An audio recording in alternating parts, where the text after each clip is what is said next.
Bueno, la siguiente intervención corre a cargo de Francisco Miguel Sánchez Sosa, otro canario, otro libre pensador, y va a hablar sobre el universo holográfico y la consciencia. Y la pregunta ¿es real lo real? Pues lo sabremos.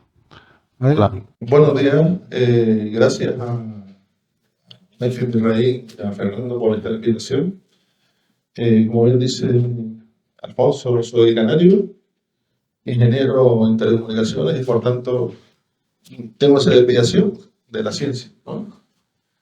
Como bien decía Miguel, la masonería es como una gran pirámide, como decía Alfonso, perdón, en el que hay una base y todos tenemos la visión del vértice de esa pirámide y cada camino es individual. El mío viene por la ciencia, aunque parezca extraño. Entonces, un poco esto es la experiencia de mi vida. Cuando empecé a hacer esta presentación, le pregunté a mi hijo que no tenía claro por dónde empezar. Si él tenía, pero voy a ayudar, dice, papá, pues empieza por el principio. Y él hice caso. Entonces, ahí está. Y empecé por el principio. ¿Alguien sabe hebreo que pueda leerlo? Sí, al principio.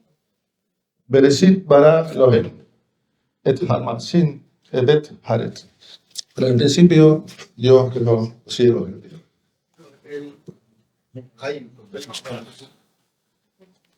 Como bien dijo, en el principio Dios creó los cielos y la tierra. Pero bueno, pero no es de todo cierto esa traducción. Si atendemos a las palabras en hebreo, Bereshit evidentemente es el principio. Pero creo es bara.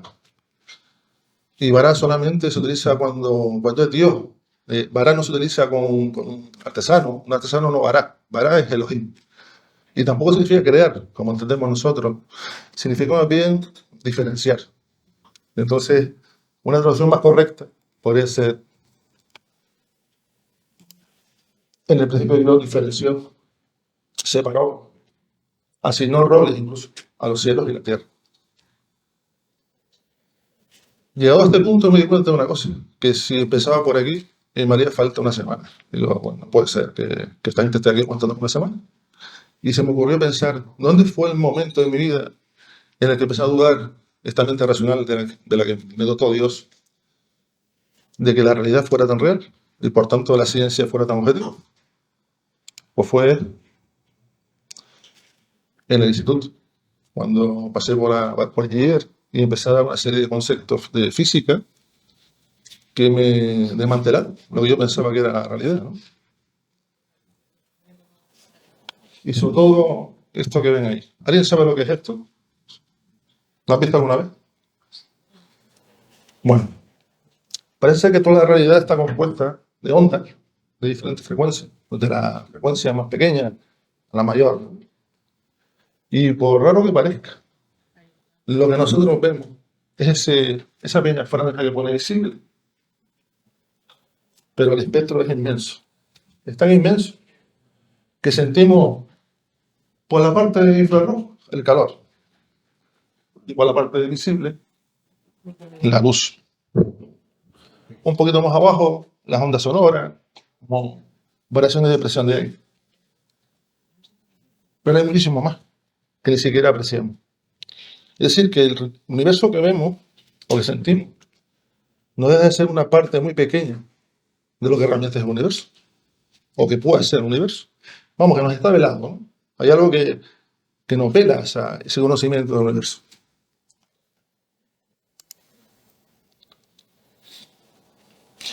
Como bien digo, el espectro electromagnético se extiende de la radiación de microonda menor, como los rayos gamma, X, pasando por ultravioleta, la luz y la radiación infrarroja. Y formalmente es infinito y continuo. No tiene baches y es desde cero. No sabemos nada.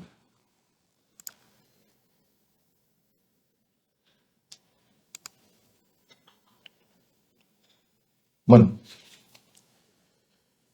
como decía, es una mínima fracción de lo que realmente es la realidad, lo que podemos percibir con nuestros sentidos, ¿no?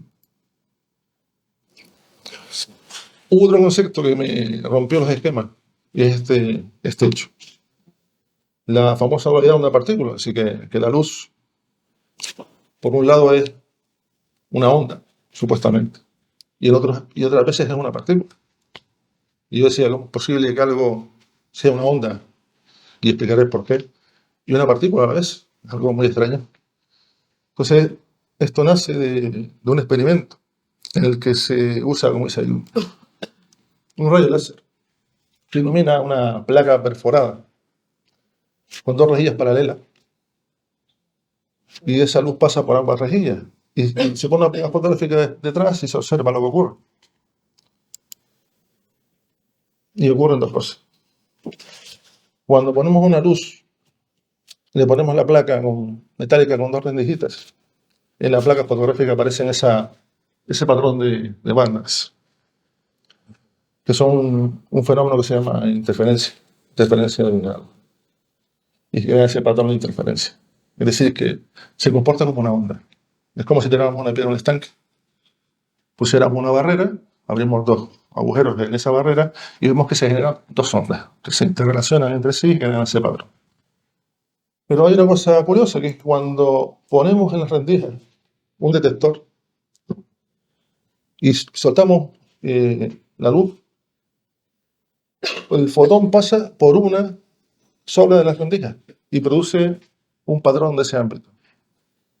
Es decir, ya no interfieren, no hay interferencia de onda, sino hay la excitación en la placa fotográfica de un fotón de luz. Es decir, que cuando controlo, observo qué ocurre con el fotón no se comporta como una onda, sino se comporta como una partícula, se materializa. Se comporta solo como una partícula cuando lo observo. Eso me rompió. Es decir, es que el universo no siempre es igual. Es que si yo lo observo, ocurre una cosa, y si no lo observo, ocurre otra. Es decir, cuando nadie observa el fotón, es una onda. Una onda no tiene masa, una onda es energía. Pero cuando lo observo, se convierte en una partícula con masa. Es algo que me chocó profundamente. ¿Qué papel jugamos nosotros? Algo jugamos. Seguimos avanzando y aparece un concepto nuevo que es el Big Bang. Sorprendente. Una teoría física que nos dice, ni más ni menos, lo que un poco expresa el dibujo, ¿no? Que en el principio existía un punto de singularidad, que llaman los físicos, en el que se condensaba toda la materia del universo y no tenía volumen. La famosa nada de la que se crea todo.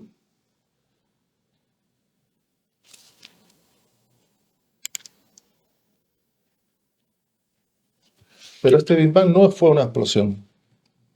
Los físicos determinan que no puede haber explosión porque no había espacio, por tanto no hay nada donde extenderse. No había un espacio donde pueda apagarse esa explosión. Entonces, llamarlo explosión no es adecuado.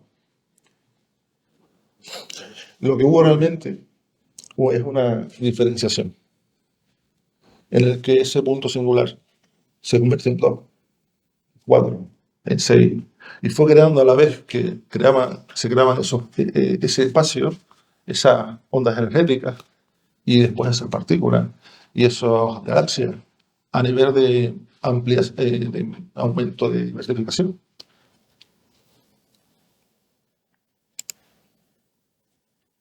Hubo otro concepto también, ya más avanzado ya en la universidad, que ya me chocó completamente, ya me rompió lo poco que quedaba de mi mente racional, y es el concepto de entresamiento cuántico.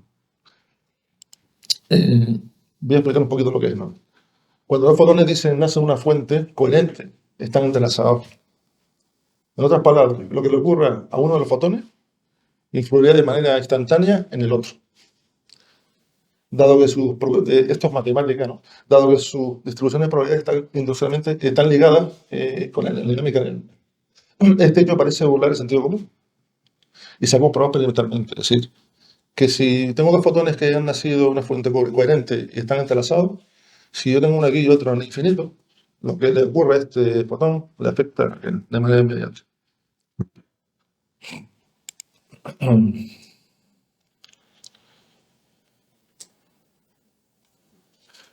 Es decir, que cuando tenemos unas partículas entrelazadas entre sí, se responden de una forma que no conocemos en el mundo macroscópico, aún separadamente. El cambio en una afecta al otro, como si fuesen de alguna forma misteriosa la misma partícula. Se produce como una acción a distancia instantánea. Esto a Einstein rompía los esquemas porque él decía que la mayor velocidad era la luz. No puede haber nada más rápido que la luz. Esto lo contradice Einstein en el sentido de que el efecto en el fotón es inmediato en el otro, a una distancia que esto es una locura. Claro, alguien plantea, ¿y si no son dos fotones? ¿Y si es como si tuviéramos un pez, una pecera con dos cámaras diferentes? Una viendo la de perfil y otra diferente. Evidentemente, los movimientos del pez en una de las cámaras generan un movimiento del mismo pez de otra perspectiva en la otra cámara. Es decir, son el mismo pez. Pues los científicos están dudando de esa separación sea real y que posiblemente sea la misma partícula.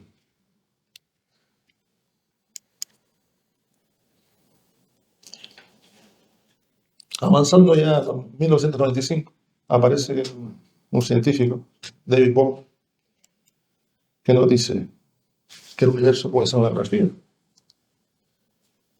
Se basa en la paradoja, ¿no?, de Polonsky-Rosen, que implicaba de alguna manera que la realidad objetiva no existe. Y estamos hablando de un físico de gran calibre.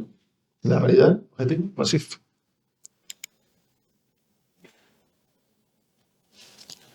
Si tenemos dos partículas que interactuaron en el pasado y quedan en un estado entrelazado, dos observadores reciben cada una de las partículas. Si uno de ellos mide la inercia de una de ellas, sabe cuál es la inercia de la otra. Es decir, midiendo los estados de una partícula, conocemos la de la otra. Esto es algo que la ciencia no entiende.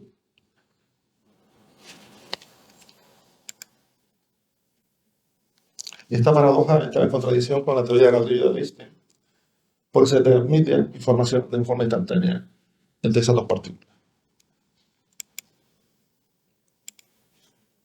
Perdón.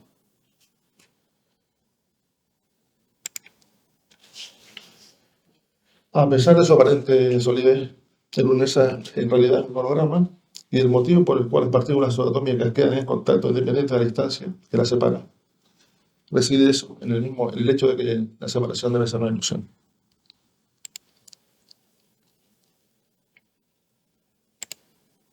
En un cierto nivel de realidad, las partículas no son entidades individuales, sino extensiones de un mismo orgánulo fundamental. Y estas partículas contendrían toda la información del holograma entero, que es el universo. Por tanto, queda su división una ilusión, un artificio.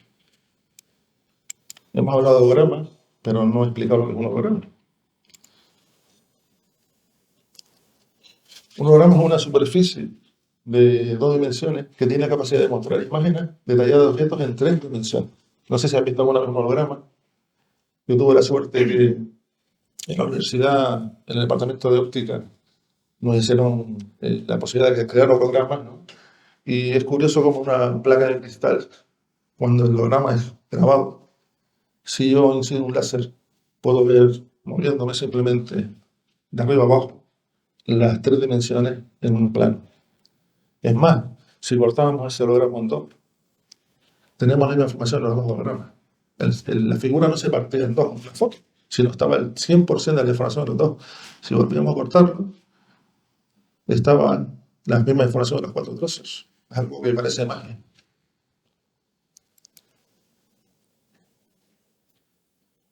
Como dice ahí, los hologramas graban una imagen óptica tridimensional sobre una película al registrar no solamente la intensidad de la sonda luminosa reflejada por el objeto, que es lo que hace una foto, sino también su fase. Se utiliza para ello la iluminación láser, ¿no?, para crearlo. Como bien decía aquí, la información acerca de la intensidad y la dirección codifica se realiza por el grado de las crestas y los senos de las ondas reflejadas. ¿Cómo se graba la información en un láser? Como dice ahí, pues con los patrones de interferencia que generan dos láseres que incidan sobre el objeto a grabar de manera diferente. Si ponemos un láser directamente a la matriz fotográfica y otro le hacemos incidir sobre el objeto, refleja sobre la placa. Y la diferencia de esas dos señales, de esas dos ondas, como vimos en la dualidad onda por cúpula, la onda de fotones, ¿no? Se genera esa interferencia que almacena la información en 3D del objeto.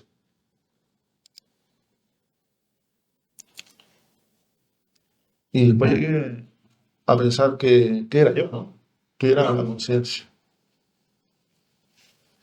Y leyendo parte del trabajo de un neurofisiólogo, Carl Brigham, de la Universidad de Stanford, me confirmaba que los recuerdos no son almacenados en las neuronas o en los pequeños grupos de neuronas como se pensaba, sino en los patrones de impulsos nerviosos que intercruzan todo el cerebro. Esto es muy interesante. No está físicamente en el cerebro, sino en ese campo electromagnético que se genera con el pensamiento. Parece ser que decía este señor también, que el cerebro funciona como un holograma. La conciencia, pues, ahora. Otra característica del cerebro también es su habilidad de traducir frecuencias luminosas, sonoras, etc. Porque nosotros no vemos con los ojos, vemos con el cerebro. El ojo solamente recibe ondas electromagnéticas que convierten en señales eléctricas que nuestro cerebro codifica en imágenes. Es como si tuviéramos una cámara, una pantalla de cine aquí, ¿no? Y lo que entra por los ojos simplemente se traduce. Lo que ves es el cerebro. Interpreta, decodifica las señales.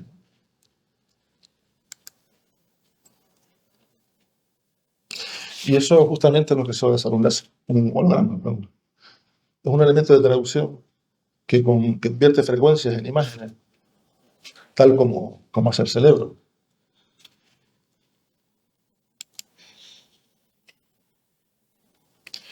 Por tanto, y para terminar, si el mundo concreto es una realidad subjetiva, y lo que existe es otra cosa que un torbellino holográfico de frecuencia, si el cerebro, por su lado, es un holograma que selecciona algunas de estas frecuencias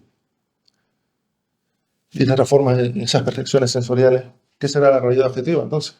¿Qué será la conciencia? Pues parece ser que somos algo así como un receptor de radio, que recibimos una serie de ondas, nos sintonizamos en ellas y generamos esa realidad.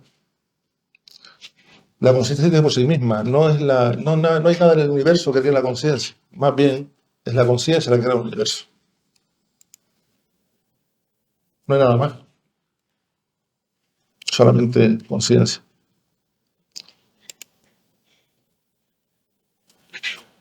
Este campo cuántico, esta conciencia cósmica, esta energía, que tal vez nosotros los masones llamamos, lo que llamamos el supremo arquitecto del universo, es este supremo arquitecto de los mundos, una conciencia única que nuestros cerebros son capaces de sintonizar, y esta sintonización es la que crea nuestras conciencias o realidades subjetivas, separadas, iguales.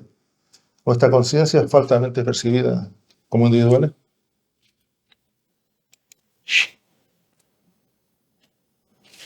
Bereshit bara Elohim, el Hachar Masin, Beret Harek.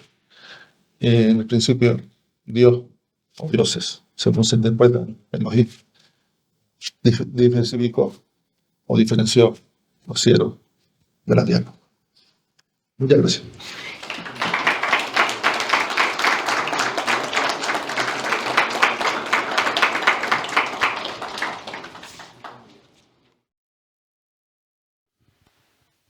Bueno, pues hemos hablado de ciencia, ¿no?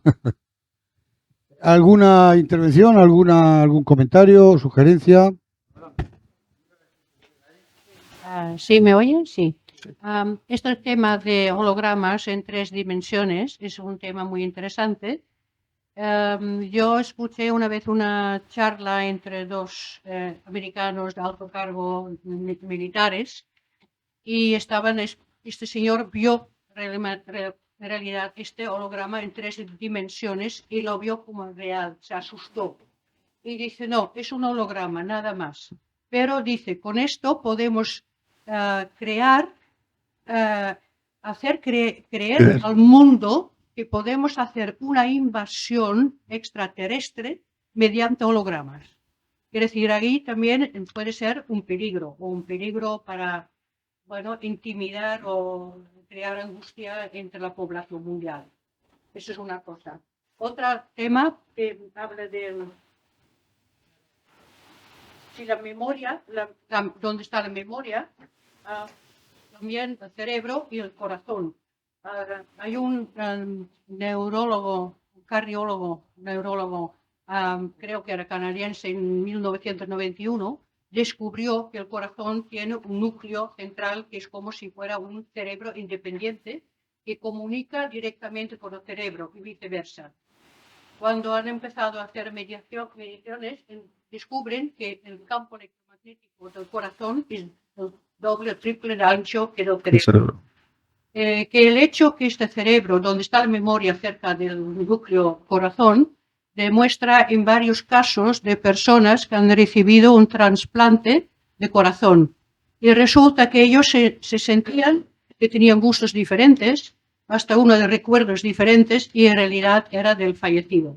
Una persona fue en busca de los padres del joven que murió, del cual heredó el corazón, y los padres reconocieron que todos estos gustos y todos estos recuerdos efectivamente correspondían al hijo que, bueno, le cedió su corazón a esta persona. Es decir, que está hoy en día estamos en la ciencia, la ciencia y las pruebas que podemos decir mediante la ciencia ciertas ideas que eran como suposiciones o postulamos, y hoy la ciencia puede demostrar lo que es la realidad. Se me olvidó comentar, los chinos ya hicieron un experimento de trazamiento cuántico. Mandaron un satélite a no sé cuántos kilómetros de la Tierra, probaron que es verdad, que si modificamos la partícula entrelazada de la Tierra, ocurría el efecto inmediatamente en el satélite. O sea que es una comprobación también de que estos no son postulados teóricos, sino que son realidades empíricas. Es ciencia aplicada en ese objetivo.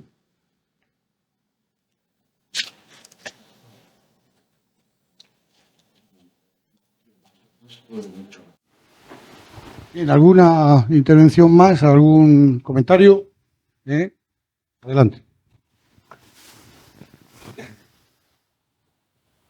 Lo que has dicho respecto al entrelazamiento, que parece que pone en cuestión las teorías de Einstein acerca de la relatividad, y como has dicho que no puede haber dos fenómenos que sean simultáneos, que vio en el principio de la velocidad de la luz, pero yo no conozco ningún artículo científico que haya puesto en cuestión más allá de la especulación, porque creo que lo que has mencionado se mueve más en el terreno especulativo que en el terreno de la ciencia sentada y contrastada. Sí. Me he referido a la ciencia empírica. Y con respecto a la consciencia, yo creo que también hay un problema grave, de hecho hay una forma de denominar al problema de la consciencia que es un problema duro, es decir, es un problema de muy difícil resolución. Incluso hay algunas personas, algunos filósofos e incluso algunos científicos que dicen que está más allá de las leyes naturales que ahora mismo conocemos. Puede hablar tanto en el plano científico como Penrose, o otros en el plano filosófico que abordan lo mismo. Y entre otras cosas porque tampoco podemos determinar qué es exactamente la consciencia. Entonces quería que si podías aclarar un poco estos dos aspectos que te digo. Es decir, no creo que haya nadie ahora mismo que diga, más allá de lo que es una interpretación especulativa, que eso viola los principios de Einstein. Y por otro lado, que lo de la consciencia, pues hombre, es un tema tan duro que podemos especular lo que queremos, podemos hablar de conciencia holográfica, podemos hablar de fenómenos cuánticos, como dice Penrose, y todo lo que queramos, pero sigue siendo algo, vamos, que está ahora mismo más allá, quizás, de nuestra comprensión con los conocimientos que tenemos, y no sabemos si en el futuro tendremos suficiente, quizás, capacidad cognitiva para llegar a desvelar ese enorme secreto que es la consciencia, que, por cierto, me ha gustado mucho la interpretación que has dado en el sentido de que todo estuviera, en cierta manera, interconectado, porque, como tú bien has dicho, la mecánica cuántica, tanto el observador como el observado, en cierta manera, forman una unidad. Que una condiciona a la otra. Muchas gracias. Gracias a ti. Bueno, el único que te puedo comentar es el experimento de los chinos, creo que fue en el 2021, que hacen ese experimento de trazamiento cuántico. Y si quieres, me das tu mail, te mando los datos de la fuente, ¿vale? Para que veas que sí se hizo. Bueno, según los chinos. Muy bien. ¿Alguna intervención más? Bueno, pues si os parece, hacemos un breve receso hasta las 11:30. A las 11:30 en punto y vamos a la segunda parte de la ponencia. Muchas gracias a todos. Hasta ahora. El cerebro, por su lado, es un holograma que selecciona algunas de estas frecuencias y te transforma en esas percepciones sensoriales. ¿Qué será la realidad objetiva, entonces? ¿Qué será la conciencia? Pues parece ser que somos algo así como un receptor de radio, que recibimos una serie de ondas, nos sintonizamos en ellas y generamos esa realidad. La conciencia por sí misma no hay nada en el universo que cree la conciencia. Más bien, es la conciencia la que crea el universo. No hay nada más. Solamente conciencia.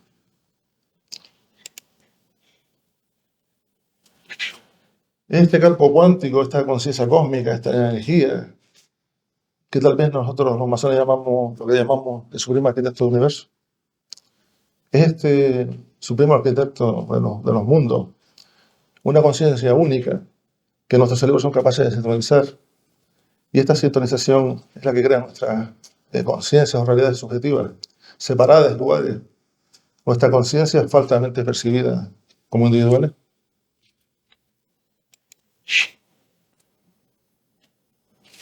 Bereshit bara Elohim, el Hachar Masin, Beret Hacheret. En el principio, Dios o dioses, según se interpretan Elohim, diversificó o diferenció los cielos de la tierra. Muchas gracias.